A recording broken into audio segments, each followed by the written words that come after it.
Bapak Ibu guru hebat yang saya hormati, salam sejahtera untuk kita semuanya. Alhamdulillah pada kesempatan kali ini kita dapat berkumpul di TK Aisyah Mageng, Kecamatan Sariwangi, Kabupaten Tasikmalaya. Khususnya saya sebagai calon guru penggerak yang akan melakukan aksi nyata modul 1.4 budaya positif. Terima kasih saya ucapkan kepada Bapak Ibu yang sudah hadir pada kesempatan ini. Yang terhormat Ibu Kepala Sekolah TK Aisyah, yang saya hormati Ibu Bapak Guru TK Aisyah dan TK Al-Bayinah, juga guru TK Ikro dan Diniyah yang sudah hadir pada kesempatan kali ini. Izinkan saya pada kesempatan ini akan mempresentasikan tentang budaya positif. Untuk di sini aksi nyata modul 1.4 tentang budaya positif yaitu yang kami berbagi praktik baik di komunitas Igaba Kecamatan Sariwangi. Untuk kesepakatan forum kali ini serius tapi santai.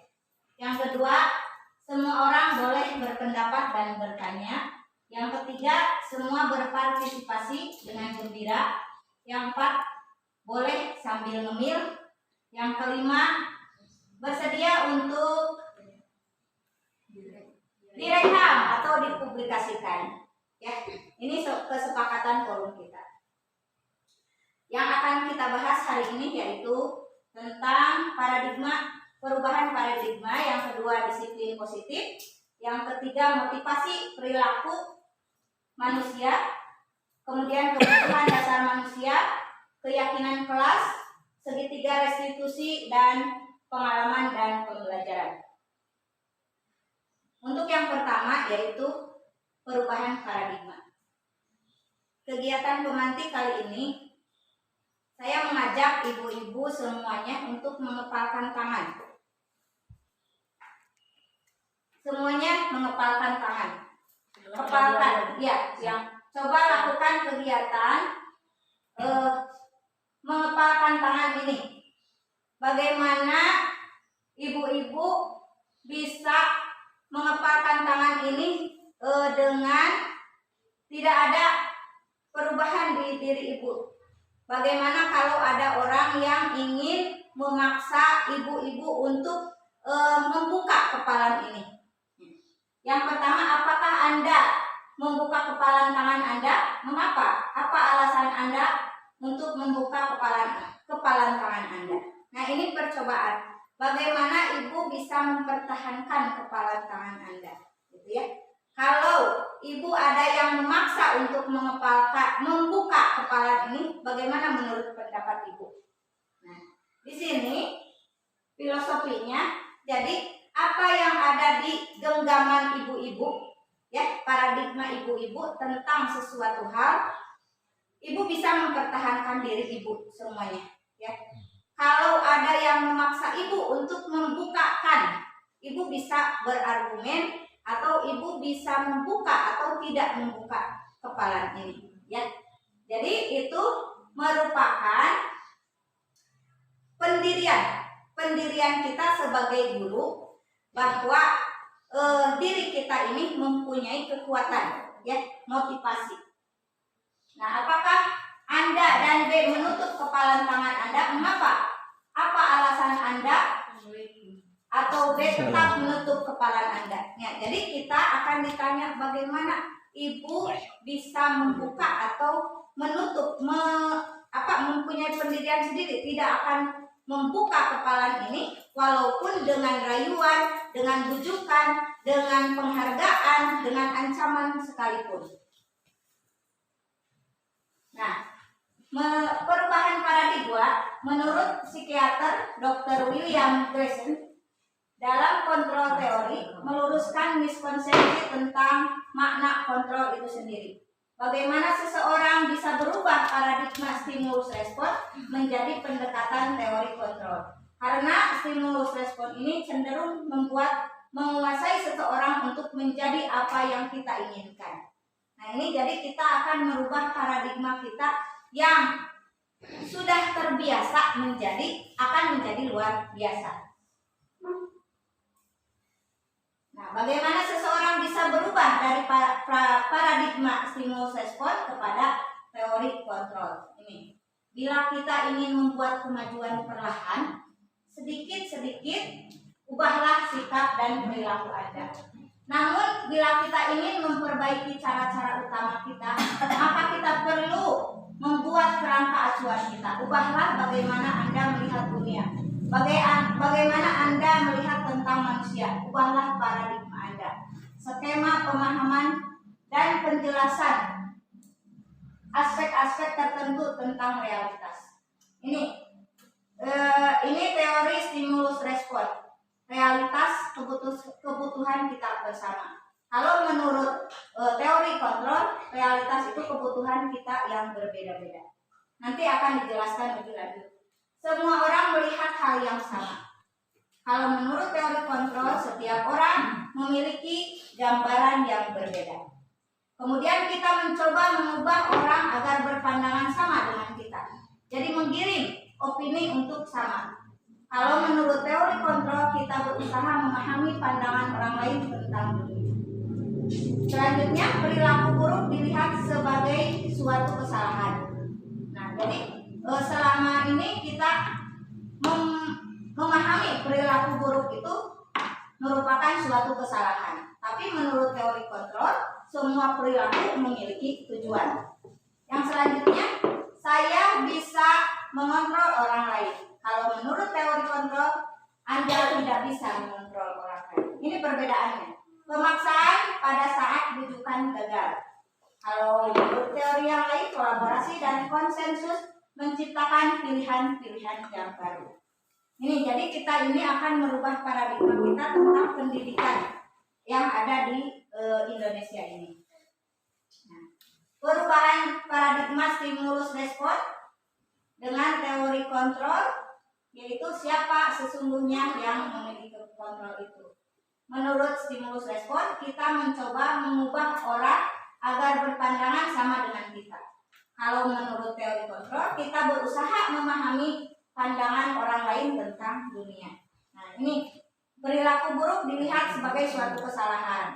Tapi menurut teori yang lain, semua perilaku memiliki tujuan. Yang tadi sama ya. Nah, ini kita akan masuk ke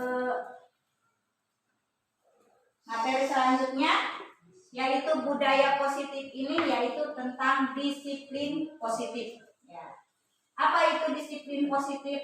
Nah, jadi budaya positif ini adalah kebiasaan-kebiasaan yang lebih bagus gitu ya, yang lebih baik lagi. Disiplin positif ini terdiri dari Anda tidak bisa mengontrol orang lain, hanya Anda yang bisa mengontrol diri Anda sendiri. Nah, di sini ada makna disiplin. Makna disiplin adalah belajar kontrol diri dengan menggali potensi kita agar tercapai tujuan mulia, yaitu sesuatu menjadi seseorang yang kita inginkan berdasarkan nilai-nilai yang kita hargai. Jadi disiplin ini bukan hanya pada peraturan, tapi disiplin memberikan kepercayaan kepada diri kita sendiri. Nah, di sini semua perilaku memiliki tujuan. Nah, di sini sesuai dengan teori motivasi, bahwa teori motivasi ini ada 3, yaitu untuk menghindari hukuman, untuk mendapatkan imbalan, yang ketiga untuk menghargai diri sendiri.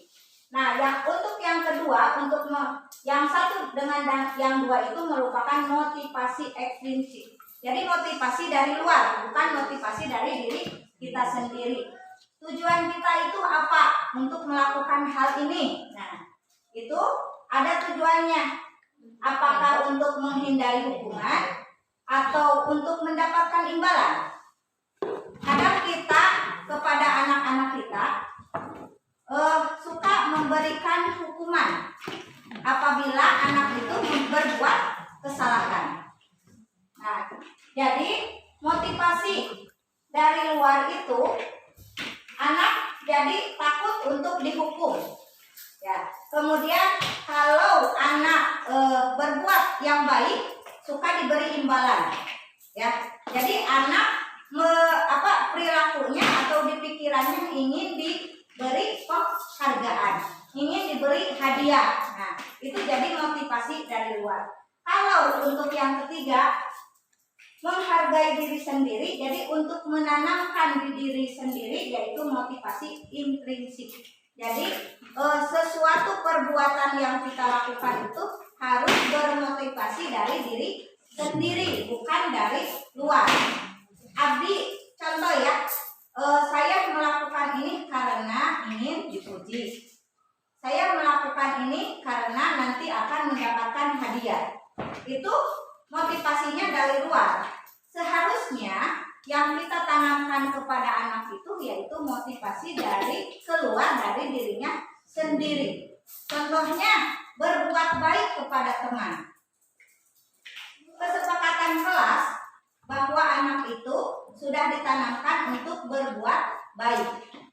Kadang guru memberikan terima kasih adik sudah berbuat baik, ya, itu mengingatkan. Jadi kemudian adik kenapa tidak berbuat baik?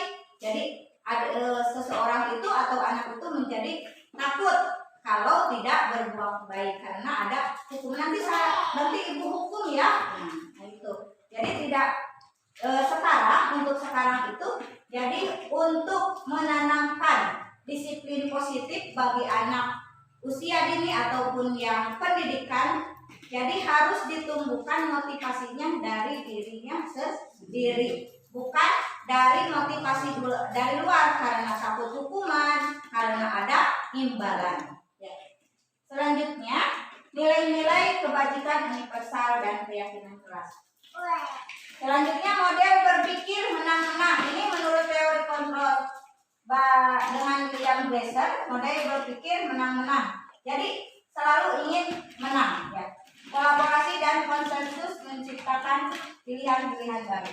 Nah, ini ada 5 posisi kontrol kita, yaitu sebagai penghukum, pembuat rasa bersalah, teman, pemantau, dan manajer.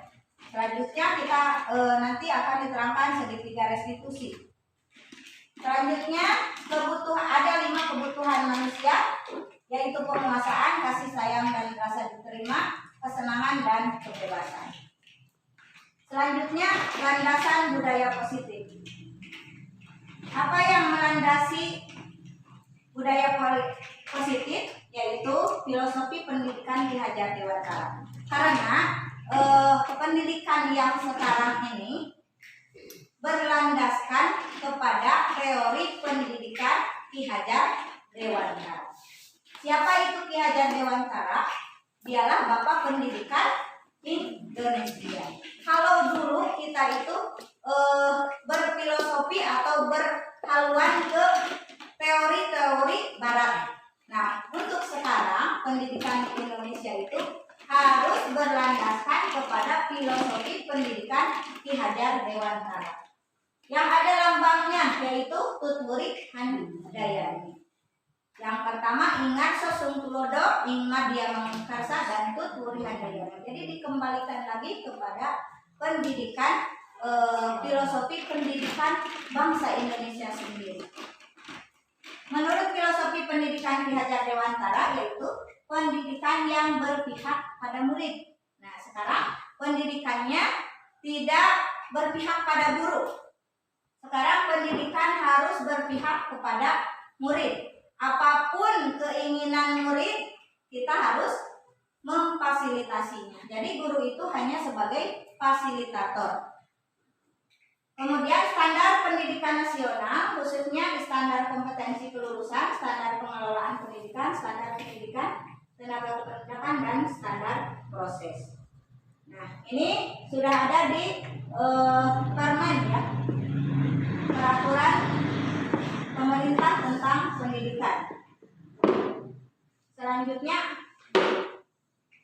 nah, apa itu budaya positif? Nah, selanjutnya kita akan membahas tentang budaya positif. Apa itu budaya? Jadi budaya itu kebiasaan ya. Suatu situasi yang terbentuk dari kebiasaan yang memiliki nilai kebajikan, sehingga tercipta lingkungan yang menyenangkan, aman, nyaman untuk murid bertumbuh serta dapat menjaga dan melindungi setiap murid dari hal yang kurang bermanfaat atau bahkan mengganggu proses perkembangan potensi murid. Nah, jadi di sekolah ini, semua sekolah di Indonesia harus membudayakan budaya positif supaya menjadi kebiasaan, ya. Kalau sudah terbiasa, maka akan menjadi terbiasa. Apa itu budaya positif yang harus dikembangkan di lembaga pendidikan? Contohnya buang sampah, ya, tidak sembarangan, berkata yang baik, menghargai teman, itu budaya-budaya positif. Nah, kemudian disiplin. Nah, selanjutnya budaya positif yang pertama adalah disiplin. Dalam rangka menciptakan lingkungan positif, salah satu yang kita tinjau kembali adalah penerapan disiplin di sekolah kita. Disiplin diri. Jadi dimulai dari disiplin diri sendiri dulu. Disiplin diri merupakan usaha seseorang untuk mengontrol dan menguasai dirinya sendiri untuk memilih tindakan yang mengacu pada nilai-nilai kebajikan universal yang dirinya hargai agar tercapai tujuan mulia yang diinginkan. Jadi disiplin ini datangnya dari diri kita sendiri, ya. Seperti membuang sampah sudah tidak disuruh-suruh lagi karena sudah ada motivasi dari diri sendirinya. Disiplinnya sudah terbiasa. Jadi anak kalau melihat sampah dimanapun, karena sudah disiplin di dirinya, sudah terbiasa, tidak usah disuruh lagi. Jadi sudah disiplin. Kita juga melakukan sholat, ya, melakukan sholat karena sudah terbiasa disiplin waktunya, tepat waktunya, jadi akan terbiasa. Kalau kita tidak melakukan atau telat atau terlambat, jadi merasa diri ini bersalah. Nah, itu jadi harus memunculkan di diri murid kita, di diri kita juga kebiasaan disiplin diri dalam segala hal. Disiplin waktu, ya, yaitu dengan komitmen waktu. Kalau ada acara-acara, waktunya jam sekian, kita itu harus dibiasakan disiplin waktu. Tepat ya, waktu. Disiplin, namanya disiplin. Jadi di mindset kita, di pikiran kita itu harus menerapkan disiplin. Kepada anak didik juga kita harus menerapkan disiplin. Haruslah berasal dari dirinya sendiri, bukan dengan adanya bujukan atau paksaan pihak lain. Jadi dengan melakukan disiplin itu bukan karena takut akan hukuman, bukan karena dapat imbalan, dapat hadiah, bukan, tapi harus datangnya dari diri sendiri. Seperti mengantri. Anak-anak susah sekali ya kalau mengantri, karena tidak terbiasa itu, tidak disiplinnya. Anak membuang sampah pada tempatnya, sudah tidak usah disuruh-suruh lagi karena sudah disiplin. Nah, ini jadi disiplin ini harus ditanamkan kepada anak kita sejak usia dini supaya nanti setelah dewasa sudah terbiasa menjadi orang yang disiplin dalam berbagai hal, baik hal keduniaan ataupun hal untuk mencari ridhonya Allah tentang ibadah. Nah, Bapak Pendidikan kita yaitu Ki Hajar Dewantara menyatakan bahwa di mana ada kemerdekaan, disitulah harus ada disiplin yang kuat. Sungguh pun disiplin itu bersifat self-discipline, yaitu kita sendiri yang mewajibkan kita dengan sekeras-kerasnya, tetapi itu sama saja. Sebab jikalau kita tidak cakap melakukan self-discipline, wajiblah penguasa lain mendisiplin diri kita. Dan peraturan demikian itulah harus ada ada di dalam suasana yang merdeka. Jadi ini filosofi Ki Hajar Dewantara tentang disiplin. Disiplin di sini haruslah kita itu membiasakan dalam keadaan merdeka. Merdeka itu tidak ada paksaan, ya. Maksud merdeka dalam disiplin ini tidak ada paksaan dari siapapun. Jadi datangnya dari diri sendiri. Kalaulah disiplin itu tidak datang dari dirinya sendiri, maka wajib ada yang memberikan motivasi, yaitu dari luar, untuk mendisiplinkan diri kita dengan aturan-aturan yang lain.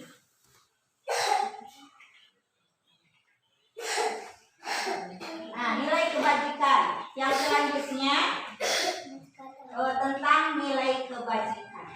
Nilai kebajikan apa yang harus kita terapkan kepada anak didik kita? Nilai kebajikan menyatakan bahwa setiap perbuatan memiliki satu tujuan. Kemudian Diana Gosen mengemukakan bahwa dengan mengaitkan nilai-nilai kebajikan yang diyakini seorang, maka motivasi intrinsiknya akan terbangun, sehingga menggerakkan motivasi dari dalam untuk dapat mencapai tujuan mulia yang diinginkan. Salah satu tujuan mulia dalam pendidikan kita, pendidikan abad 21 ini adalah profil pelajar Pancasila.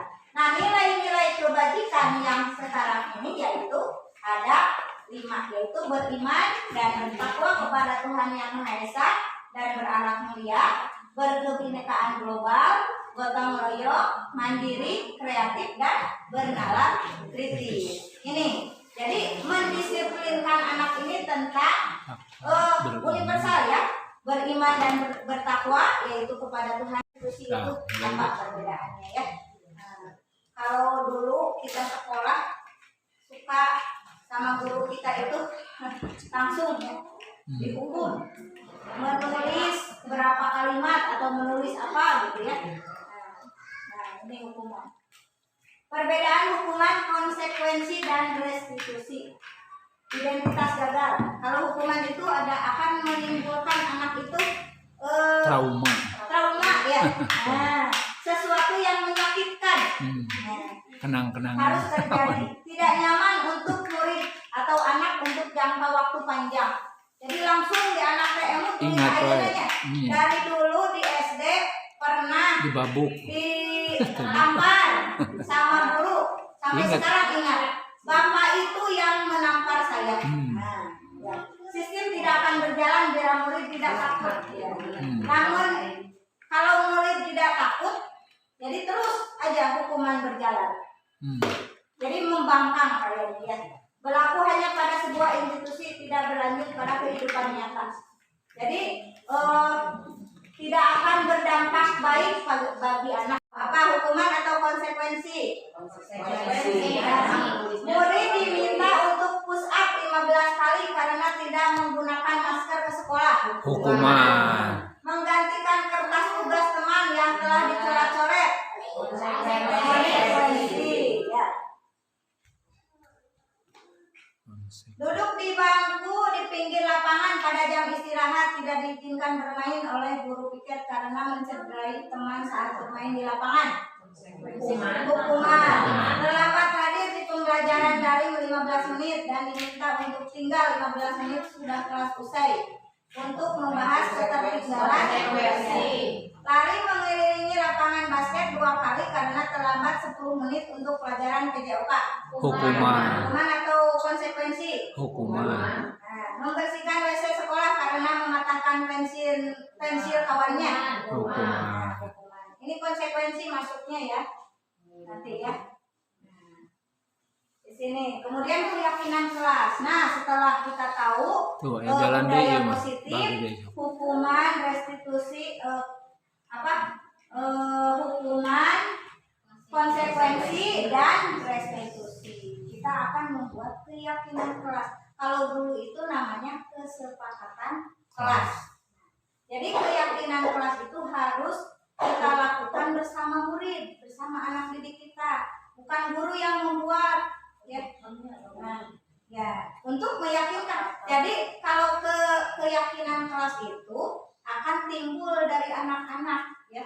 Nah, demikian ibu-ibu yang dapat saya sampaikan tentang budaya positif. Nah, budaya positif yang harus kita terapkan kepada anak didik kita di sekolah maupun di keluarga kita, ya, supaya timbul kesadaran atau motivasinya itu dari dirinya sendiri untuk berbuat yang lebih baik, untuk lebih berbuat kebajikan-kebajikan yang bisa dilaksanakan setiap harinya menjadi kebiasaan dan menjadi karakter di lingkungan kita semuanya. Terima kasih atas perhatiannya. Mohon maaf